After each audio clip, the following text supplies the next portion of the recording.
Previous class में मैंने आपको एचसीएफ और एलसीएम यूक्लिड एल्गोरिदम विभाजन से सिखाया था और आज का ये एचसीएफ और एलसीएम आपको एक सिंपल मेथड से बताना होगा जो कि 10th क्लास के लिए बहुत ही बेनिफिशियल है। तो इसमें क्या होता है, आपको क्वेश्चन आएगा कि ऐसी संख्याएं दी जाएंगी और पूछा जाएगा कि इन दोनों संख्याओं का एचसीएफ और एलसीएम बताइए। तो आपको करना ये होगा, जैसे कि यहाँ 3 क्वेश्चंस लिए हैं मैंने यहाँ, जैसे जब अपन पहले क्वेश्चन को सॉल्व करेंगे तो क्या होगा इस टाइप से। देखा होगा आपने 9th क्लास में भी इस टाइप से आपने एलसीएम निकाले होंगे। इसको हिंदी में लघुत्तम समावर्त बोलते हैं। तो यहाँ पे क्या हो जाएगा, 26 और 91 का निकालते हैं अपन। तो 26 को इस तरीके से लिखना पड़ेगा, 91 को इसका अपन निकालेंगे ऐसे, 2 1 ज़ा 2, 2 3 ज़ा 6, ये आ गया 13, 13 1 ज़ा 13, यहाँ पे 7 1 ज़ा 7, तो इसमें कितने 2 बचे, यहाँ गया तो 21, 7 3 ज़ा 21 और 13 1 ज़ा 30। एचसीएफ अब ये हो जाता है जैसे ही आप ये निकाल लोगे। अब किसी को अगर ये निकालना भी नहीं आता तो वो कमेंट में बता दे, मैं उसको और अच्छे से ये बता दूँगी। वैसे 10th क्लास के हर स्टूडेंट को ये निकालना आना चाहिए, लघुत्तम समावर्त। तो अब इसमें क्या हो जाएगा कि यहाँ पे ये मैच देख लो, एक जैसी कौन सी संख्याएं हैं, 13 इसमें आ रहा है, 13 इसमें आ रहा है। तो हमारा एचसीएफ वही होता है जो दोनों संख्याओं में एक जैसा आता है। तो यहाँ 13 एक जैसा दिख रहा है, तो ये एचसीएफ 13 हो जाता है। उसके बाद एलसीएम, जितनी संख्याएं रहती हैं उनका मल्टीप्लाई होता है, जैसे कि 2 और 7 और 13 जो एक जैसा होता है वो 2 बार नहीं लिखते हैं। देखो 2 अलग है, 2 लिखा, मल्टीप्लाई 7 अलग है, 7 लिखा, 13 दोनों में एक साथ मतलब आया था तो यहाँ पे 13 लिख दिया।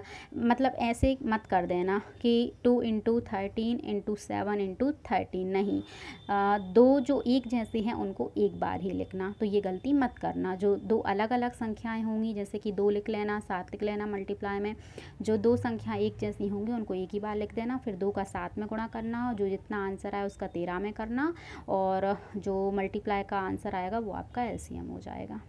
ओके, इस टाइप से। अब ये 2 क्वेश्चन हैं, आपको अपनी बुक में भी मिल जाएंगे, इनको करके देख लेना, नहीं आए तो कमेंट में बताना, मैं ये दोनों भी करके बता दूंगी।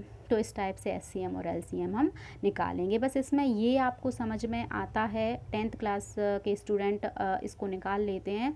केवल एचसीएफ में इतना ध्यान रखना है कि जो दोनों एक जैसे आते हैं वो एचसीएफ होता है, और जो अलग अलग होते हैं उन सब का मल्टीप्लाई एलसीएम होता है।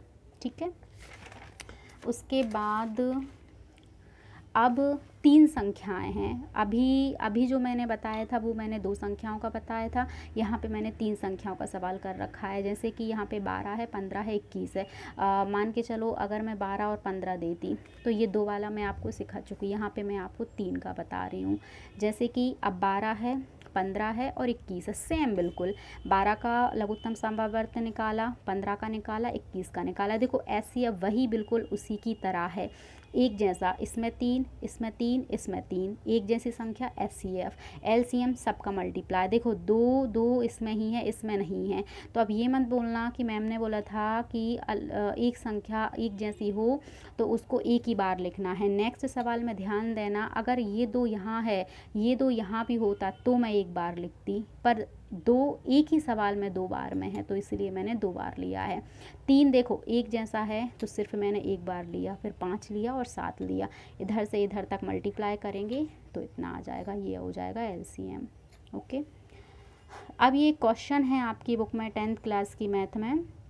एचसीएफ दिया है 2 संख्याओं का, 306 और 657 का 9 एचसीएफ दिया है।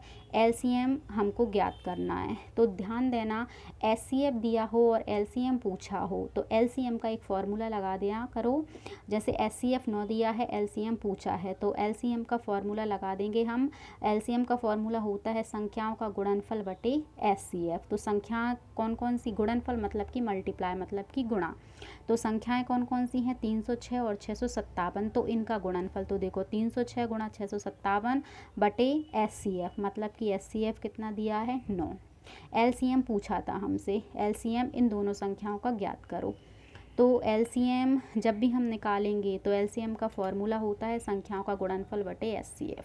तो संख्याओं का गुणनफल क्या है, गुणनफल 306 गुणा 657, ये लिखा। SCF कितना दिया है 9, तो ये 9 नीचे लिखेंगे। इन दोनों का मल्टीप्लाई कर लेना, आपको इतना मिलेगा मल्टीप्लाई करने से, और 9 इसमें डिवाइड दे देना, ये आपका आंसर आ जाएगा।